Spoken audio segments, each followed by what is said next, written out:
तुझा हा हट्टीपणा तुला जर असाच सुरू ठेवायचा असेल ना तर खुशाल सुरू ठेव. असं हे सारं जग आम्हाला चुकीचं समजतंय. तुला होणाऱ्या त्रासाला, आपल्या बाळाला होणाऱ्या त्रासाला जर आम्ही जबाबदार असू असा सगळ्यांचा समज असेल ना तर असू दे, पण आमचं मन वळवण्यासाठी ही असली नाटकं पहिली बंद कर.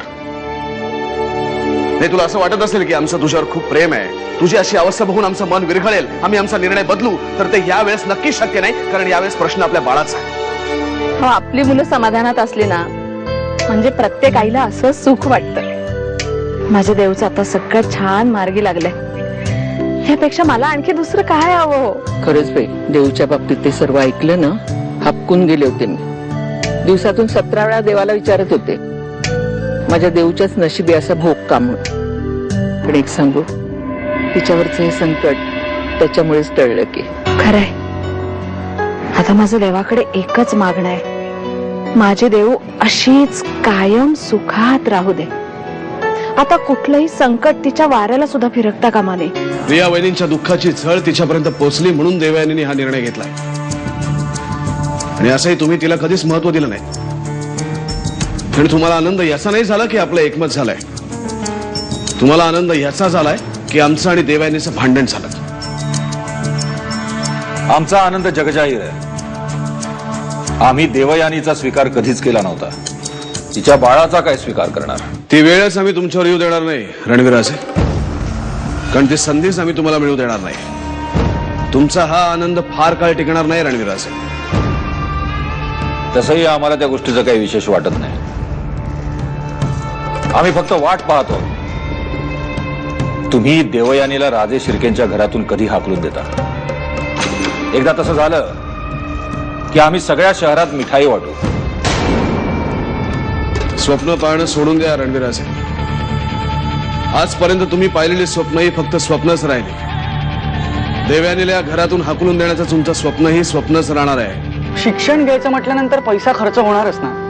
हा, या इन्स्टिट्यूट मध्ये फक्त जास्त खर्च होणार आहे, मग काय फरक पडणार आहे ऍडमिशन घ्यायला. फरक पडतो अमोल, कारण त्या इन्स्टिट्यूट मध्ये टॅलेंट पेक्षाही पैशाला जास्त किंमत दिली जाते. आणि तू कितीही स्कॉलर असलास ना तरी तिथे ऍडमिशन घेताना तुला डोनेशन हे भरावंच लागणार आहे. मग भरूया ना डोनेशन, घेऊ डोनेशन भरून ऍडमिशन, काय होणार आहे त्याने. आणि डॅड, आता तर मी एकटाच आहे, त्यामुळे माझ्या शिक्षणाचा जोर तुमच्यावर येण्याचं काहीच कारण नाहीये. अमोल, तू जरा समजून घे रे. आपली परिस्थिती असते ना तर मी तुला शिक्षणासाठी परदेशी पाठवायलाही मागे पुढे पाहिलं नसतं, पण आपल्याकडे एवढा पैसा नाहीये. देवयानीच्या प्रकृतीची काळजी घेणं अधिक महत्वाचं वाटतं आम्हाला. कसं वागतेय देव, गरोदर आहे ती, तिचा नुकताच अपघात झालाय, तिची प्रकृती नाजूक आहे आणि अशात ती काळजी घेत नाहीये स्वतःची आणि बाळाची सुद्धा. कसं चालेल आहे साईमा.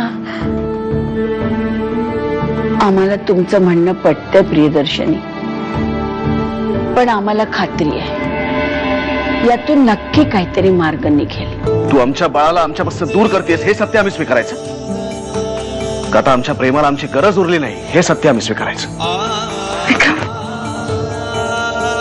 प्लीज, तू काही बोल, मी सहन करीन, पण आपल्या प्रेमाबद्दल असं बोलू नको.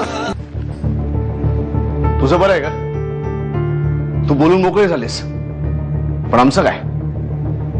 का आजकाल आमचा विचार सुद्धा तुझ्या मनात येत नाही.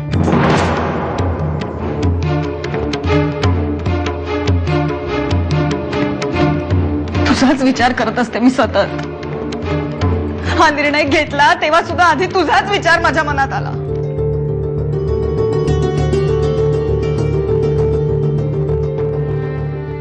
मला कळत नाही काय बहीण, अमोलने आयुष्यात काहीतरी करून दाखवावं.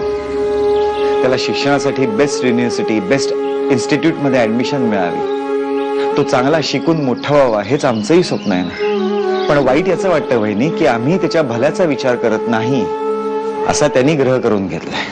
मकरम, माझं एक ऐकशील, त्याच्या प्रत्येक शब्दाचा इतका खोलवर विचार नको करूस या घडी.